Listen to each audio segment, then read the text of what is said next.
Madhuri M D चॅनलमध्ये तुम्हा सगळ्यांचं स्वागत आहे। तर आज मी डेली रुटीनवर व्हिडिओ बनवणार आहे। थंबनेलला बघून तुमच्या सगळ्यांच्या लक्षात येऊन जाईल की मी कशावरती व्हिडिओ बनवला आहे।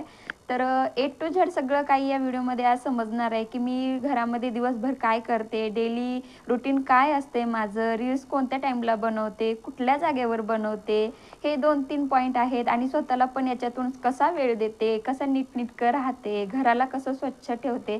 सगळ्या गृहिणी घरातल्या बायका सगळ्या घर तर छान स्वच्छ ठेवतात, पण त्यामधनं वेळ काढून स्वतःला पण वेळ द्यायला पाहिजे।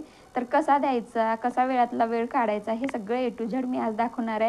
आणि रितेश गेल्यानंतर, त्याचे पप्पा गेल्यानंतर घरामध्ये एवढा सारा पसारा पडते, कसं मी आवरते, किती वेळ लागतो बायकांना घरातले कामं करायला, आज ह्या व्हिडिओमध्ये सगळ्यांना कळून जाईल। तर शेवटपर्यंत बनून राहा या माझ्या व्हिडिओमध्ये, न स्किप करता सगळेजण व्हिडिओ बघा आणि प्रेम द्या माझ्या व्हिडिओला। चला तर बघूया मग। आपण आपल्या रुटीन कामाचा एक टाइम टेबल बनवला ना की आपले कामं 12-1 पर्यंत लवकर आटपून आपल्याला आपल्यासाठी पण वेळ भेटतो। तर मला तर असंच करावं लागते रोजच्या रोज, कारण का मला 2:30च्या नंतर 3च्या नंतर वेळ काही भेटत नाही। रितेश येतो 3 वाजता, परत त्यांना आल्यानंतर मला त्याच्यासाठी खायला पण गरम बनवावं लागते। 4 वाजता त्याला ट्युशन असते, तर मला 3 वाजेपर्यंत माझ्यासाठी काय घरातले 12-1 वाजेपर्यंत कामं करून घ्यायचे। आणि त्याच्यानंतर मला माझा जो वेळ भेटतो 2-3 तास, तर मी थोडं 10-15 मिनटं त्याच वेळामध्ये झोपून पण घेते आणि मग नंतर स्वतःसाठी सुद्धा वेळ देते। तर आज होता सोमवार। सोमवारचे मला घरामध्ये खूप सारे कामं असतात। मी उशाचे कवर, बेडशीट, टॉवेल हे सगळं काही धुवायला पण काढते। 8-10 दिवसाला माझं हे चालूच असते। आणि सकाळी सकाळी उठल्यानंतर पण मी घरात झाडू मारते, परत एकदा मला झाडू मारून फरशी पुसून घ्यावं लागते। तर तोपर्यंत माझे कपडे भिजू घालायला ठेवले आणि मग किचनचा ओटा मला साफ करून घ्यायचा होता।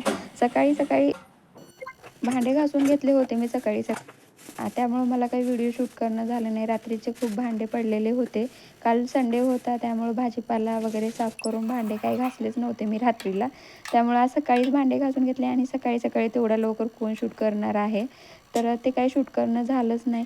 तिकडं माझे कपडे पण भिजत होते आणि इकडे मी किचनचा ओटा पण क्लीन करून घेत होते। किचनचा ओटा क्लीन केल्यानंतर किती छान मन प्रसन्न होते, त्याला बघूनच खुश होते। तर 12-1 वाजेपर्यंत माझे असे कामं रोजचे आवरून घेते मी पटापट, त्यानंतर मी स्वतःला पण वेळ देते।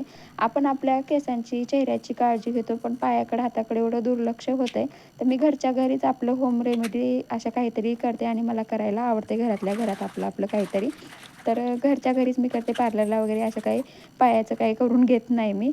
तर घरीच मस्तपैकी कोमट पाण्यामध्ये मीठ वगैरे टाकलं होतं, मी लिंबू वगैरे टाकला होता, घरचा शॅम्पू पण टाकला होता।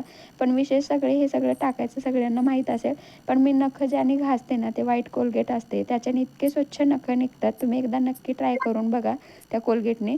आणि माझे नखं बघा किती घाण वाढले होते, त्यामुळं लक्ष देणं खरंच होत नाही माझ्याकडनं, तर झालंच नाही त्यावेळेस। एवढं दुर्लक्ष झालं होतं माझ्या पायाकडं, आणि थंडीमुळं तर एवढं की खूप खराब झाले होते माझे पाय, दिसत पण असतील व्हिडिओमध्ये।